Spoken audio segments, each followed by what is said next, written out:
Good morning dear students. पिछले lecture में हमने देखा कि परिणामी सदिश का परिमाण व दिशा कैसे ज्ञात की जाती है। इससे पहले हमने देखा कि दो सदिशों का योग किस प्रकार किया जाता है। इसमें हमने सदिशों के योग का त्रिभुज नियम पढ़ा, उसके बाद सदिशों के योग का समांतर चतुर्भुज का नियम पढ़ा। ये नियम दो सदिशों के योग के लिए थे। अगर सदिशों की संख्या 2 से अधिक हो तो फिर योग कैसे किया जाता है, आज हम उसी टॉपिक पर विचार करेंगे।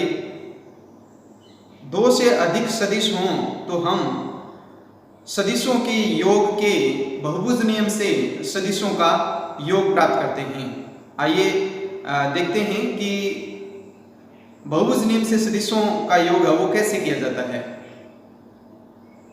इस नियम को पहले हम लिख लेते हैं, उसके बाद इस पर चर्चा करते हैं। नियम है हमारा सदिशों की या फिर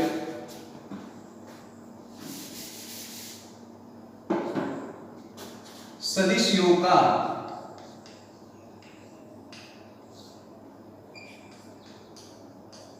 सदिश योग का बहुभुज नियम।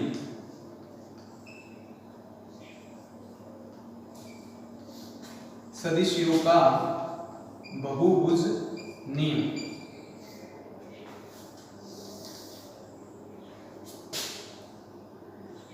इस नियम में हम 2 से अधिक सदिशों का योग करेंगे, तो देखते हैं किस प्रकार से योग किया जाता है। इस नियम के अनुसार इस नियम के अनुसार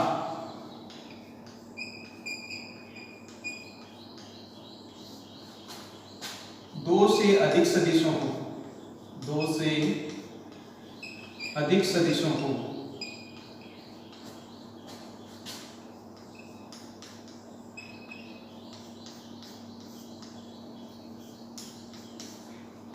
परिमाण व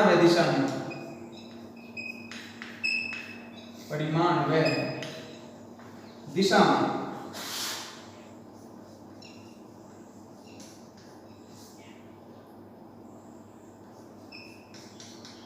किसी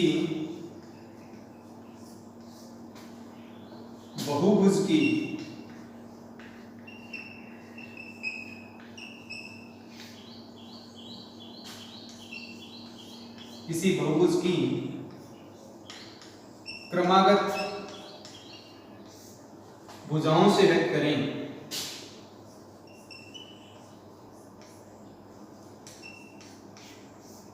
से व्यक्त करें।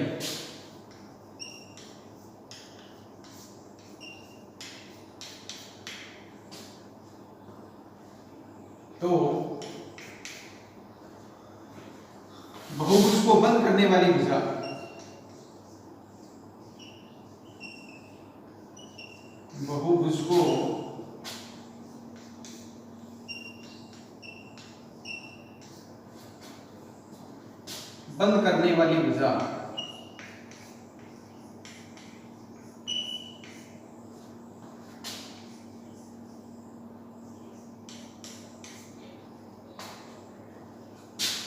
विपरीत क्रम में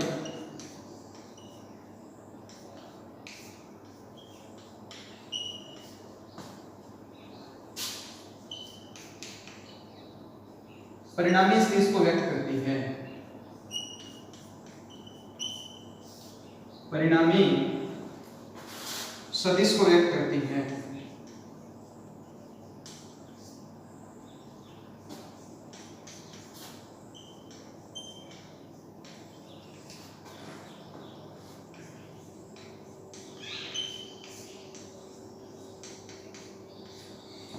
अर्थात इस नियम के अनुसार 2 से अधिक सदिशों को परिमाण व दिशा में किसी बहुभुज की क्रमागत भुजाओं से व्यक्त करें तो बहुभुज को बंद करने वाली भुजा विपरीत क्रम में परिणामी सदिश को व्यक्त करती है।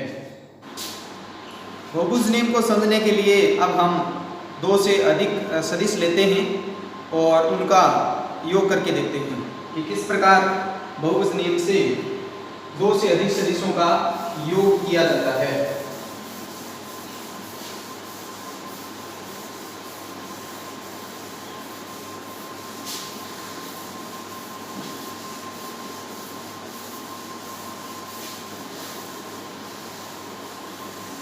मान लीजिए हमारे पास ए बी सी डी 4 सदिश हैं, उनका हमें बहुभुज नियम से योग प्राप्त करना है।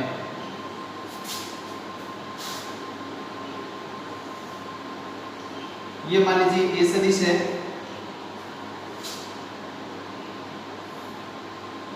ये हमारा बी सदिश है, ये सी सदिश है तथा ये हमारा डी सदिश है।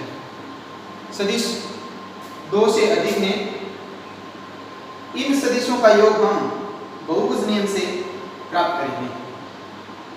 जैसा कि हम जानते हैं किसी सदिश का परिमाण परिवर्तित नहीं करें तो उसको समांतर एक स्थान से दूसरे स्थान पर स्थानांतरित किया जा सकता है। ऐसा करने पर सदिश में कोई परिवर्तन नहीं आता, यानी सदिश अपरिवर्तित रहता है। तो इन सदिशों को हम बहुभुज की क्रमागत भुजाओं से व्यक्त करेंगे। ये हमारा ए सदिश, उसके बाद बी सदिश को यहां लेकर आएंगे, ये बी सदिश हुआ और ये सी सदिश। देखिए हमने सदिशों को समांतर विस्थापित किया है तथा उनका परिमाण अपरिवर्तित रखा है, इसलिए सदिश अपरिवर्तित रहेंगे। डी सदिश को समांतर यहां शिफ्ट करते हैं। तो हमने सदिशों को बहुभुज की क्रमागत भुजाओं से व्यक्त किया। इस नियम के अनुसार बहुभुज को बंद करने वाली भुजा विपरीत क्रम में, विपरीत क्रम का मतलब यहां एक क्रम था, देखिए सदिशों का tail head tail head tail head tail head, लेकिन यहां क्रम विपरीत हो गया, हेड और टेल। जैसा कि हमने बहुभुज नियम में बताया कि बहुभुज को बंद करने वाली भुजा विपरीत क्रम में परिणामी सदिश को व्यक्त करती है। तो इन सदिशों का परिणामी सदिश या योग से प्राप्त जो सदिश है वो क्या होगा, ये सदिश होगा, जिसको हम r से व्यक्त कर देते हैं। अर्थात r बराबर क्या होगा, r सदिश बराबर a सदिश प्लस b सदिश प्लस c सदिश प्लस d सदिश।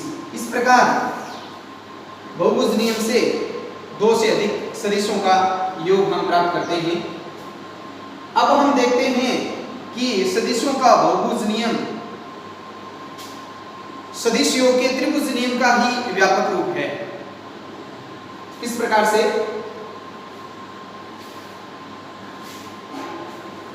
इसके लिए हम इस बहुभुज का नामकरण कर देते हैं P Q R S और ये बिंदु T है। अगर सदिश योग के त्रिभुज नियम की बात करें तो इन सदिशों का जो योग है वो इस सदिश द्वारा दिया जाएगा। मान लेते हैं कि ये जो सदिश है वो H सदिश है। तो सदिश योग के त्रिभुज नियम की बात करें तो क्या होगा, सदिश योग के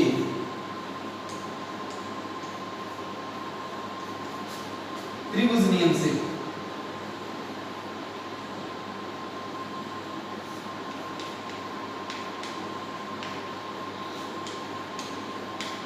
सदिश योग का त्रिभुज नियम क्या था? इस नियम के अनुसार दो सदिशों को परिमाण व दिशा में त्रिभुज की दो क्रमागत भुजाओं से निरूपित करें तो त्रिभुज की तीसरी भुजा विपरीत क्रम में परिणामी सदिश को व्यक्त करती है। अर्थात ये जो दो सदिश हैं इनका योग है वो H सदिश द्वारा दिया जाएगा। अर्थात A30 प्लस B30 बराबर क्या होगा? S30। अब हम इन दो सदिशों का योग करते हैं। एक तो ये H सदिश और एक C सदिश। मान लेते हैं कि इनका जो योग है वो K सदिश से दिया जाता है। तो पुनः सदिशों के त्रिभुज नियम से हमें क्या प्राप्त होगा? ये दो सदिश क्रमागत हैं। सदिशों के त्रिभुज नियम की बात करें तो पुनः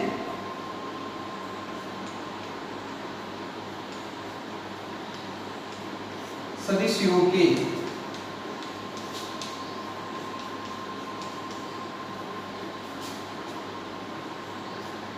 त्रिभुज नियम से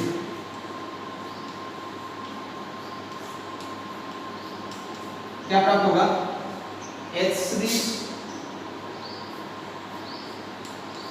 प्लस C सदिश बराबर क्या होगा? K सदिश।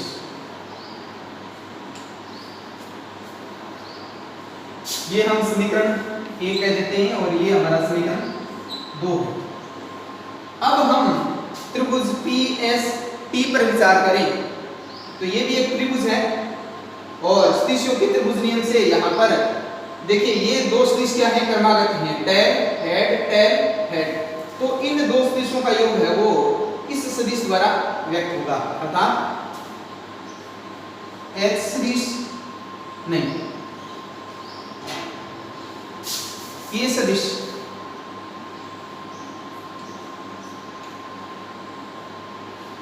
प्लस D सदिश बराबर क्या होगा? R सदिश।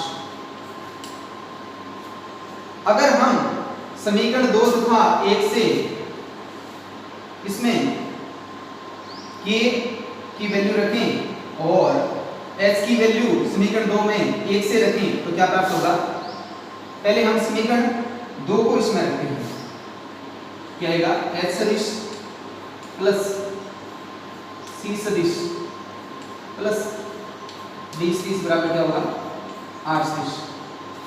अब समीकरण 1 से H की वैल्यू इसमें रखेंगे। क्या आएगा?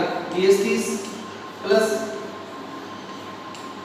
D सदिश प्लस C सदिश प्लस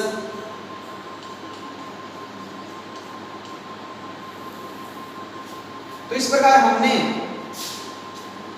सदिश योग का जो त्रिभुज नियम था उसको कई बार अप्लाई करके सदिश योग प्राप्त किया।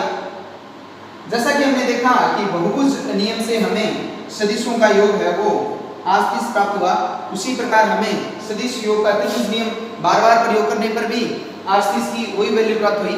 इस प्रकार हम कह सकते हैं कि सदिशों के योग का जो बहुभुज नियम है वो सदिश योग का जो त्रिभुज नियम है उसका व्यापक रूप है। क्या लिखेंगे हम?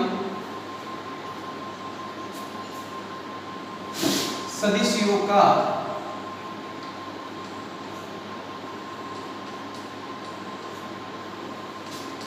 बहुभुज नियम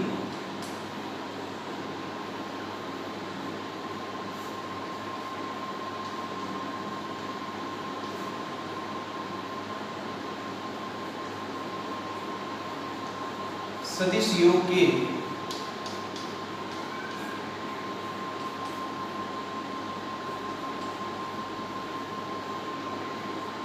त्रिभुज नियम का